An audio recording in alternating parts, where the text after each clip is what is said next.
Sekarang dihadapkan pada satu fakta, perempuan Indonesia tuh udah takut nikah, udah takut melahirkan anak. Kenapa? Karena negara ini terlalu korup.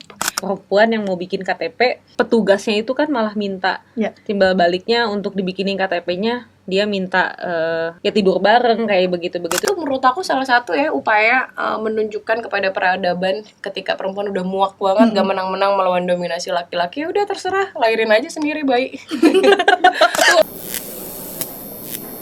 Halo teman-teman semua, selamat datang di podcast Di Atas Meja, karena tidak ada yang dikorupsi dari obrolan ini. Nah, pada sesi podcast kali ini kita akan membahas soal perempuan dan anti korupsi. Jadi sudah bersama kita ada Mbak Sasa sebagai aktivis perempuan yang selain ikut dalam isu-isu sosial, tapi juga terlibat dalam beberapa kegiatan yang melibatkan perempuan dan anti korupsi. Dan ada juga Mbak Nisa Rizkiah selaku peneliti ICW. Kemudian kita langsung aja gitu ya ngobrol soal gerakan anti korupsi dan juga perempuan. Mulai dari Mbak Sasa dulu kali ya. Jadi bisa diceritain dikit nggak Mbak, gimana sih relasi antara korupsi dengan perempuan, baik perempuan itu sebagai pelaku maupun korban? Kalau ditanya soal relasi korupsi dengan perempuan baik sebagai pelaku atau korban, coba kita bedah satu sebagai pelaku. Sebetulnya kan untuk berbuat jahat kita nggak perlu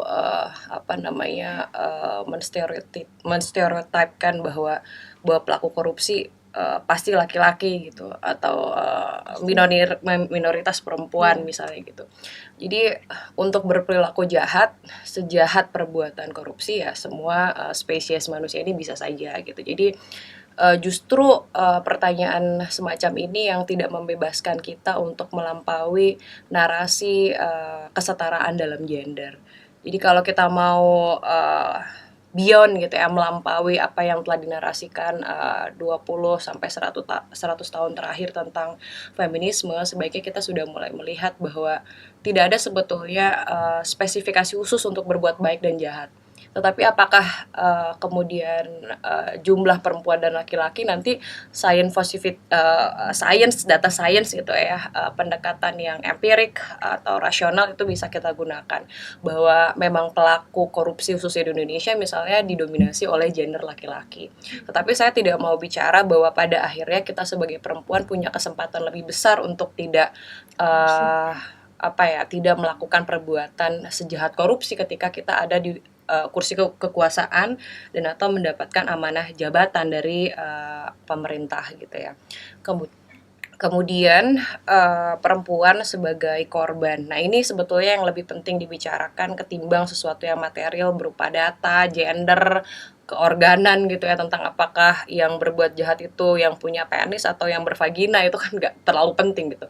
Yang terpenting adalah justru yang imaterial, bahwa berkaitan dengan relasi perempuan sebagai korban dari isu korupsi ini seringkali khususnya di Indonesia ya, kita selalu lihat entertaining masa untuk pengungkapan kasus korupsi itu selalu justru ada pelibatan perempuan sebagai puncak sensasi dari sebuah perilaku korupsi yang sebetulnya misalnya dalam agenda korupsi tersebut ya bukan aktor utama juga, tapi kesungkanan laki-laki dan atau para aktor penyelenggara atau aparat gitu ya yang menindak para pelaku korupsi untuk sengaja memasukkan perempuan sebagai bagian dari entertaining issue penindakan korupsi di Republik ini masih banyak sekali. Kayak misalnya coba kita lihat ya.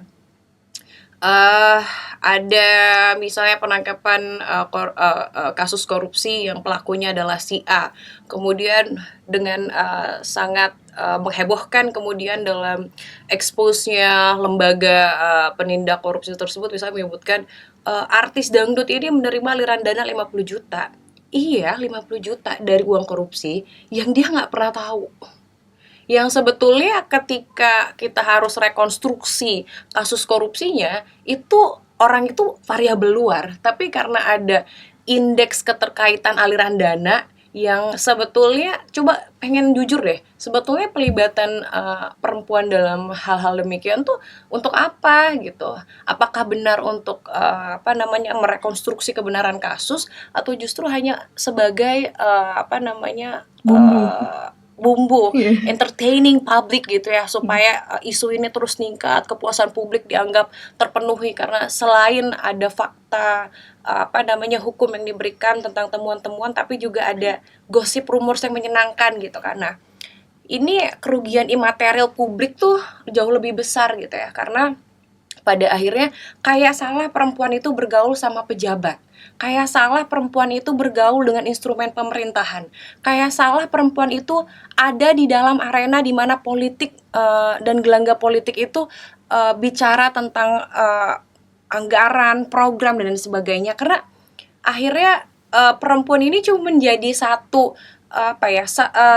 isu di mana mau bener mau enggak ketika terjadi sesuatu dan ada relasi kita bisa pakai kamu. Nah, ini sebetulnya yang imaterial ini yang penting untuk dibahas. Kalau misalnya pelaku kejahatan yang tadi ya ditanyakan sejak awal, relasi korupsi terhadap perempuan sebagai pelaku, saya sekali lagi nggak peduli deh yang mau jahat itu perempuan laki-laki. Tapi kalau kita ngomongin ini sebagai salah satu rangkaian peringatan hari kekerasan terhadap perempuan, kekerasannya itu nggak cuma fisik kan. Nah, psikologi aparat untuk mempermainkan perempuan yang cuman misalnya ada relasi chattingan gitu ya. Ini kan saya bukan belain orang-orang yang perempuan-perempuan yang dapat aliran dana korupsi, tapi ada sebagian mereka memang hanya jalanin profesi gitu.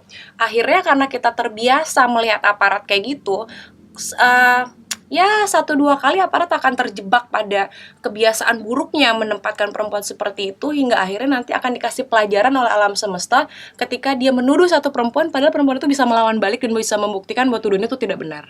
Itu kan salah satu yang terjadi sama gue gitu ya.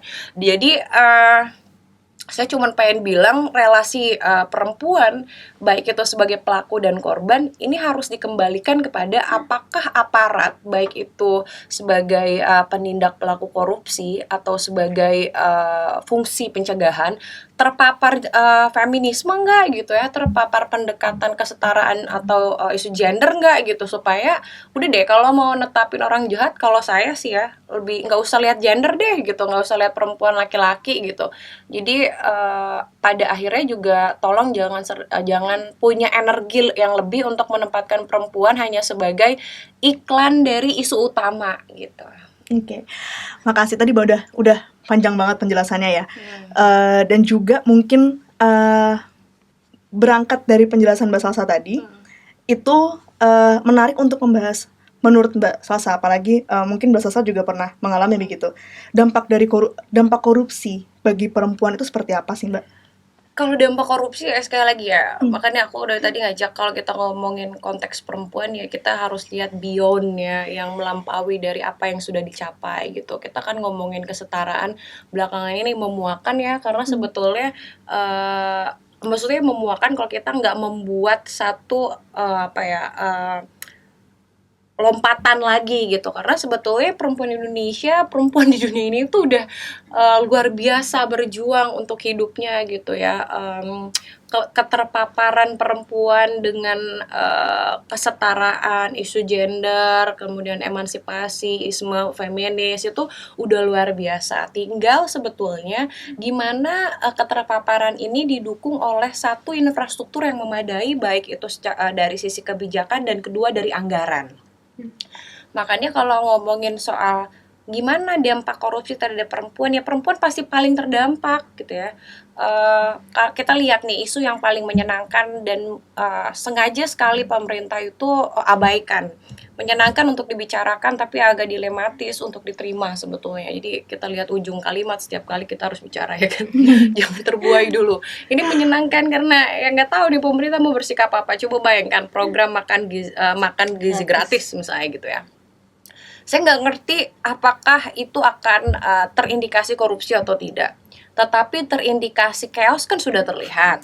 Satu, anak-anak kami yang dilahirkan dari rahim, yang sejak dari rahim tuh perempuan tuh udah sangat berupaya untuk adil ya. bahkan udah ngasih contoh yang keluar cewek atau cowok, gue contohin lo ya, lo nggak boleh korupsi, gue aja makan bagi 2 gitu kan. Kemudian dengan anggaran 10.000, isu makanan basi, makanan gak layak dan lain sebagainya, ini mungkin dianggap sederhana ya. Aku pernah dengar Pak Prabowo pidato soal kalau kalian nggak dukung program saya, silakan keluar dari kabinet. Nah, karena saya bukan bagian kabinet, saya mau bilang, saya sih sebagai perempuan yakin ini akan jadi satu aktivitas yang sia-sia. Kedua juga berpotensi terjadinya korupsi. Karena kita tuh nggak pernah tahu ya persepsi 10.000 makanan tuh jadi apa. Kedua, akibat kebijakan dan infrastruktur yang tadi ya, infrastruktur pemerintahan baik itu bersifat kebijakan dan dukungan finansial terhadap masyarakat khususnya gender perempuan, itu kemudian berdampak kepada kita apa? Bayangin, anak kita yang harusnya mungkin dari anggaran negara yang bisa lebih disupport pendidikan kah, pendidikan vokasi kah, beasiswa kah, dan atau kesempatan kreatif lainnya hilang karena harus ada anggaran makan gratis berkaitan janji kampanye. Yang kedua, kita semakin kesulitan anggaran kan, APBN semakin melorot dan sebagainya. Terus yang paling menarik adalah, ternyata anak-anak Indonesia tuh harus dikasih makan sama pemerintah ya, gitu loh. Coba bayangin, perempuan-perempuan mau mikir apa nanti dengan situasi isu-isu yang vital lainnya masih signifikan, kayak misalnya kesempatan kerja susah, suaminya nggak kerja, anaknya dikasih makan pemerintah, belum tentu layak, punya kemungkinan basi, keempat punya kemungkinan dari harga 10.000 jadi 5.000 yang diterima gitu. Disunat lagi 3.000 bahkan. Yes, yang paling menarik dari kesalahan kebijakan dan tidak tersedianya infrastruktur berupa kebijakan publik dan dukungan finansial yang tepat pada program infrastruktur pemerintah ini, itu adalah ketakutan perempuan untuk kemudian bekerja untuk republik ini. Yang paling vital adalah fungsi melahirkan kan. Nah sekarang dihadapkan pada satu fakta, perempuan Indonesia tuh udah takut nikah, udah takut melahirkan anak. Kenapa? Karena negara ini terlalu korup. Jadi kalau ngomongin relasi korupsi terhadap dampak kepada perempuan Indonesia hari ini adalah perubahan mindset kontribusi kita terhadap negara, terhadap keluarga, dan pada ranah publik. Kita lebih baik mikirin domestik deh, karena ternyata negara belakangan ini udah nggak peduli sama hidup individu. Jadi ini akan jadi refleksi kolektif yang datang justru dari internal kebatinan perempuan sendiri. Jadi silakan aja deh, misalnya para koruptor mau ngapain, mohon maaf banget ya, misalnya berbuat makan gizi gratis, kemudian pembangunan terfokus lagi pada sesuatu ya, infrastruktur jalan, tol, bandara, terserah gitu. Tetapi nanti kita akan menghadapi kesulitan peradaban yang berbasis kepada keputusan internal perempuan untuk menentukan nih, lo mau gue kasih kualitas peradaban republik yang kayak gimana? Stunting, tidak ada sama sekali dengan tidak melahirkan, dan atau anak-anak yang justru tidak punya kalau kita ngomongin republik ini kan berdiri dengan pondasi-pondasi teologis gitu. Ingatlah, ketika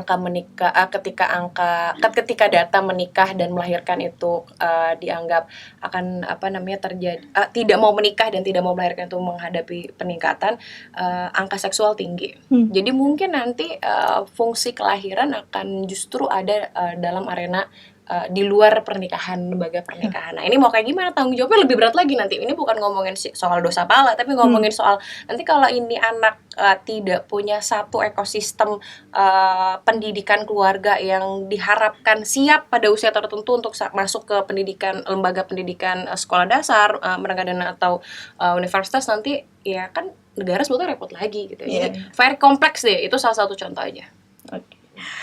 Tadi menarik banget ketika Mbak Salsa juga menyampaikan mendingan perempuan itu yaudah deh ngurusin domestik aja daripada mikirin negara gitu. Nah tapi sebetulnya kalau kita tarik lagi kacamatanya ke atas atau kacamata yang lebih luas, sebetulnya peran apa sih yang bisa diambil oleh perempuan terlepas dari mau domestik kah atau mau menyumbangkan suara gitu? Ya, yang aku maksud tadi adalah akhirnya jadi akan ada satu keputusan domestik yang diaktifkan gitu ya jadi keputusan publik itu karena pada akhirnya ada internalisasi experience bahwa kita tuh bingung gitu loh di negara ini mau kerja pajak 12% gitu kan, terus enggak kerja peluang usaha nggak punya uang, nggak punya modal. Mbak, aku terus yang ditanya, ini sesi aku kali ya nanti kan gantian kalau mau disela-selain ya aku, soalnya kalau udah ngomong kadang-kadang nggak keren. Kalau ngomongin kontribusi perempuan di Republik ini tuh udah bejubel gitu ya. Udah kalau kita ngomongin isu ekonomi yang sedang belakangan ini jadi tren dunia, bagaimana memperhatikan fungsi ibu rumah tangga akhirnya bisa menopang para suami atau kepala keluarga yang katanya gender harus laki-laki itu akhirnya bisa maksimal, kan sebetulnya ada fungsi ibu rumah tangga di situ ya. Ini kan satu isu ekonomi yang mungkin sebelumnya minoritas dibicarakan, hari ini bahkan jadi perhatian dunia gitu. Jadi fungsi apa sih yang dalam bernegara ini perempuan nggak ada gitu, sangat signifikan. Nah kemudian juga langkah-langkah apa sebetulnya yang bisa perempuan lakukan pada hal-hal yang lebih konkret lagi. Loh ya itu tergantung dari negara. Kalau negara nggak mau memfasilitasi perempuannya ya gimana juga gitu kan. Sekarang coba pikir aja deh logikanya, perempuan banyak banget yang tertarik sama dunia politik. Betul. Parpolnya yang ngebatasin, KPU-nya yang main-main undang-undang di akhir-akhir gitu kan. Jadi kalau jangan pernah menagih apa yang bisa perempuan lakukan. Legowo aja dulu membuka kesempatan dan menyediakan policy yang memungkinkan perempuan itu untuk intervensi di ranah politik, pemerintahan dan atau kekaryaan gitu loh. Kalau misalnya belum selesai sama itu ya terserah deh. Karena gimana pun kalau misalnya laki-laki memang merasa dominasinya lebih baik dari justru kesetaraan fungsi antara dominasi perempuan dan laki-laki, aku sih cuma pengen bilang ya, mungkin nanti ketika semua negara sudah menghadapi yang namanya pengurangan angka kelahiran, apa ya? Kayak yang terjadi di Korsel Jepang, kok tiba-tiba lupa apa namanya? Lawannya Nata. Enggak. Itulah fenomena di mana angka kelahiran sangat menurun signifikan kan. Betul. Itu menurut aku salah satu ya upaya menunjukkan kepada peradaban ketika perempuan udah muak banget gak menang-menang melawan dominasi laki-laki, ya udah terserah, lahirin aja sendiri bayi. Tuh kuasain aja tuh uang negara. Kan contohnya sederhana banget ya. Coba lihat Jepang sekarang punya anggaran, punya industri ya kan. Dia berinvasi ekonomi di negara-negara ASEAN misalnya gitu. Tapi ketika dia justru kekurangan jumlah penduduk, ya kan? Bingung gitu. Butuh kok perempuan gitu. Nah, mungkin laki-laki dan dominasi laki-laki dalam representasi kebijakan, kepemimpinan atau penyelenggaraan negara ya emang harus ditampar dengan cara gitu dulu gitu ya. Kalau bisa sih kan jangan. Jadi silakan deh paparkan kepemimpinan bernegara, memimpin republik ini dengan justru melibatkan perempuan dan berlegowo untuk melakukan itu sebelum nanti dibalas sama peradaban gitu. Oke, makasih banyak Mbak Salsa atas banyak pendapat dan insight-nya. Itu bener juga sih, maksudnya kayak ya juga ya sebenarnya perempuan tuh banyak banget gerakan perempuan tuh yang udah aktif gerakan, entah itu dalam isu anti korupsi atau malah dalam isu pangan misalnya, sosial, pendidikan. Tapi ternyata pemerintahnya juga tidak membuka, nggak ada affirmative action yang bener-bener luas gitu ya, bener-bener membantu gitu. Oke, sekarang kita ke Mbak Nisa. Terima kasih banyak Mbak Salsa. Kalau misalnya kita ngomongin perempuan dan korupsi, itu kan ada salah satu tindakan yang sebetulnya sangat erat kaitannya dengan korupsi, tapi saat ini memang belum diatur di Indonesia, yaitu adalah sextortion. Nah, Mbak Nisa jelasin dikit dong, atau banyak juga nggak apa. Apa sih yang dimaksud dengan sextortion atau sextorsi ini, dan gimana praktik ini terkait dengan korupsi dalam konteks gender? Iya, kalau kita bicara soal korupsi gitu ya dan perempuan, sebenarnya itu nggak bisa dilepaskan dari konsep sextortion gitu ya, sextorsi atau sextortion gitu ya biasa disebut. Jadi sextortion ini adalah bentuk kejahatan gitu ya, bentuk kejahatan yang dia bentuknya adalah pemerasan dalam bentuk seks gitu. Dan ini juga dengan kata sederhana, sextortion ini adalah gratifikasi, kadang dianggap sebagai gratifikasi seks gitu ya. Dan di sisi yang lain gitu ya, sextortion ini juga kerap terjadi dalam banyak kasus korupsi gitu ya. Dan ini yang dirugikan juga adalah perempuan. Bahkan tidak hanya dalam kasus korupsi yang besar ya. Kita tidak bicara dalam konteks negara gitu ya. Kita bisa bicara dalam konteks kampus gitu ya. Dalam konteks kampus juga kasus sextortion ini banyak terjadi gitu ya, di mana kalau kita lihat misalnya mahasiswa ini biasanya dosen, kita biasanya pakai istilah oknum ya, oknum dosen gitu ya. Oknum dosennya ini memanfaatkan gitu ya si mahasiswa untuk memberikan seks gitu ya, supaya mahasiswa ini dia butuh nilai, dapat nilai bagus gitu ya, atau dia misalnya udah UTS, udah UAS tapi ternyata nilainya kurang gitu ya, terus akhirnya dosennya, saya bisa kasih kamu nilai A, tapi yaitu dia minta timbal baliknya dengan seks gitu ya. Dengan kata lain juga sextortion ini bisa diartikan sebagai pengganti harta gitu ya, atau pengganti uang dalam transaksi suap gitu. Nah, jadi transaksi suap yang digantikan dengan seks gitu ya, itu disebut dengan sextortion gitu. Dan kalau kita lihat di isu sextortion ini, perempuan juga banyak dirugikan, karena biasanya tadi kalau kayak kasus di kampus ya, itu dijeratnya bukan dengan undang-undang korupsi, tapi dengan undang-undang kekerasan seksual gitu ya. Padahal di sana gitu ya, itu ada persoalan terkait dengan relasi kuasa.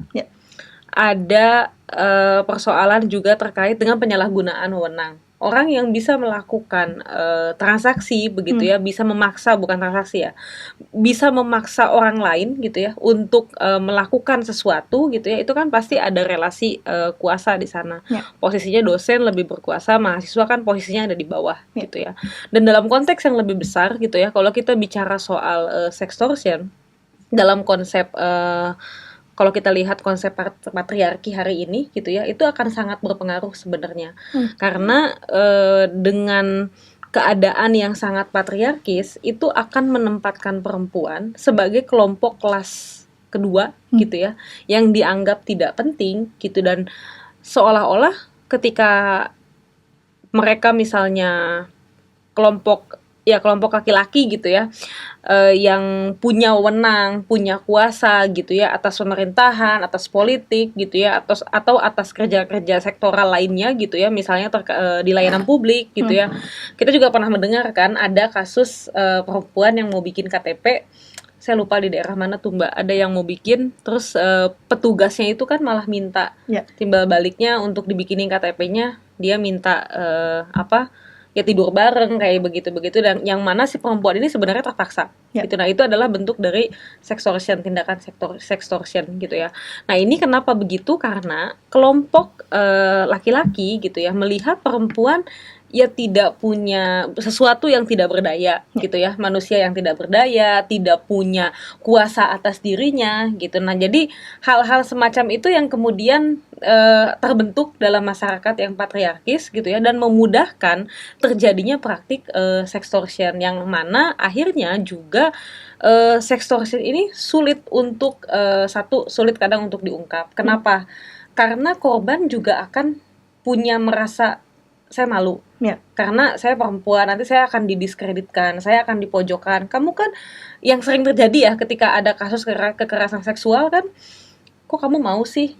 Kok kamu udah tahu ada tanda-tanda gitu ya, kok kamu tetap mau datang misalnya, pertanyaannya menjurus ya, gitu, memojokkan gitu. Nah, itu yang kemudian membuat kelompok perempuan, orang perempuan semakin terpojokkan gitu. Jadi gambarannya tadi sextortion adalah sebagai bentuk pengganti uang gitu ya, pengganti harta dalam suap. Singkatnya seperti itu. Oke.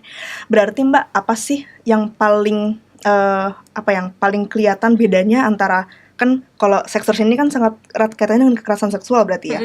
Nah, tapi dalam undang-undang kita kan sebetulnya memang belum ada aturan yang spesifik membahas soal pemerasan seksual. Nah, tapi yang bedain sextortion dengan kekerasan seksual itu apa sih Mbak? Apalagi misalnya dalam konteks pelayanan publik gitu, misalnya minta KTP, terus minta timbal balik secara seksual gitu. Ya kalau yang membedakan dengan kekerasan seksual gitu ya, si sextortion ini tadi dia kan digunakan sebagai transaksi. Digunakan sebagai alat gitu ya untuk mendapatkan sesuatu yang kita butuhkan gitu. Padahal seharusnya gitu ya ketika perempuan membutuhkan akses terhadap pelayanan publik, akses terhadap pendidikan, akses terhadap kesehatan, tidak seharusnya dong itu ditukar dengan dalam bentuk seksual gitu ya. Nah, itu yang terjadi dalam sextortion. Tapi kan kalau yang terjadi dalam kasus kekerasan seksual itu lebih luas ya konteksnya gitu ya. Saya nggak akan masuk ke isu kekerasan seksualnya ya gitu. Tapi kalau dengan sextortion ini dijadikan sebagai alat gitu, yang mana sebenarnya jangan diartikan bahwa ini sebagai transaksi kemudian diamini oleh kedua belah pihak ya. Karena pasti dalam kasus suap, dalam kasus sextortion suap yang menggunakan penggantinya adalah seks gitu ya. Ini pasti ada salah satu yang dikorbankan gitu ya. Jadi ada yang merasa terpaksa gitu ya, karena saya butuh nih, saya mau akses layanan publik tapi saya nggak punya pilihan gitu. Nah, itu yang membedakan di sana gitu. Oke. Berarti kalau kita dengar dari penjelasannya Mbak Nisa sendiri, ada praktik internalisasi misoginisme ya dalam kasus sextortion gitu ya? Iya, sangat. Jadi dalam kalau kita bicara soal misoginis gitu ya terhadap perempuan dan sextortion itu sangat lekat. Karena yang tadi saya bilang, ketika sextortion terjadi gitu ya, kenapa sextortion bisa terjadi? Karena misoginis ini kan juga bagian dari pandangan misoginis itu. Kalau kita turunkan bentuknya kan tadi melihat perempuan sebagai kelompok kelas kedua. Perempuan adalah kelompok yang tidak berdaya gitu ya, tidak punya hak atas tubuhnya. Bahkan di beberapa kasus menganggap pandangan misoginis itu menganggap ya perempuan itu hanyalah objek seksual aja gitu. Tidak lebih dari seonggok daging gitu ya. Itu banyak pandangan seperti itu. Jadi dengan adanya budaya patriarki, pandangan yang misoginis gitu, itu sebetulnya akan semakin melanggengkan praktik-praktik sextortion ke depan gitu. Bukan nggak mungkin, karena itu sangat terhubung, patriarki, misoginis dan sextortion gitu. Oke. Tapi bisa dielaborasi nggak sih Mbak, kenapa sih tindakan sextortion itu melibatkan perempuan sebagai objek seksual untuk memenuhi tuntutan kekuasaan? Ya kalau kenapa melibatkan perempuan tadi, sebenarnya jawabannya yang sebelumnya. Karena ada pandangan misoginis gitu ya, pandangan yang misoginis, budaya yang patriarki gitu ya, dan terlebih dianggapnya perempuan tadi ya, kita nggak punya, bukan kelompok yang berdaya gitu ya, bisa dimanfaatkan gitu, dan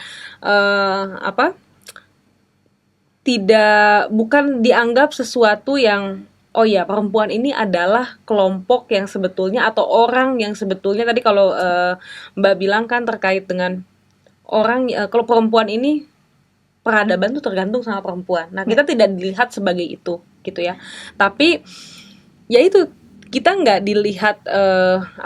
dilihat secara penting gitu ya, tapi lebih kayak ya udah, kita memang kayak sesuatu yang ya udah nggak berdaya gitu ya. Akhirnya dalam konteks kekuasaan juga dianggap untuk memuluskan jalan kekuasaan kadang gitu ya, itu melibatkan perempuan gitu, karena tadi ada pandangan-pandangan misoginis, ada budaya-budaya patriarki gitu. Jadi selama budaya patriarki, selama pandangan misoginis ini mindsetnya tidak berubah gitu ya di masyarakat, itu akan susah. Pasti akan tetap menganggap bahwa perempuan itu bisa diobjektifikasi gitu ya, baik untuk kebutuhan kekuasaan yang mana nantinya berujung kepada sextortion gitu ya, atau juga baik juga dalam sisi kekerasan seksual secara umum ya gitu, konteks kekerasan seksual yang lebih luas, itu pasti akan tetap terjadi kalau mindset kita nggak berubah gitu. Memang ini bukan sesuatu yang gampang ya, mengubah pandangan masyarakat yang misoginis, mengubah pandangan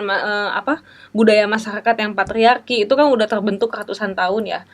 Memang sangat sulit, tapi sebetulnya kalau kita punya willingness ya untuk mau berubah kan itu sebetulnya bisa Betul. gitu. Dimulai dari hal-hal kecil lah gitu yang kita kayak kalau misalnya di jalan gitu nggak perlu deh kalau ada cewek lewat yang sweet manggil-manggil itu kan juga sebetulnya praktik-praktik yang bisa mengarah kepada ya misoginis Stimulasi, gitu ya. Terus juga budaya patriarki kan ya kental dengan hal-hal semacam itu, juga tidak menganggap perempuan bahwa kalau perempuan tampil di publik, tampil bicara di publik, meski ini kayaknya udah mulai berkurang ya kalau soal perempuan bicara di publik udah banyak diterima, tapi dalam konteks yang lain kan kalau perempuan leading the sector gitu ya, kadang kan suka ada aja yang memang tidak terima gitu ya. Nah, itu pandangan-pandangan begitu yang harus dihapus sebetulnya gitu. Karena itu pasti akan ya melanggengkan praktek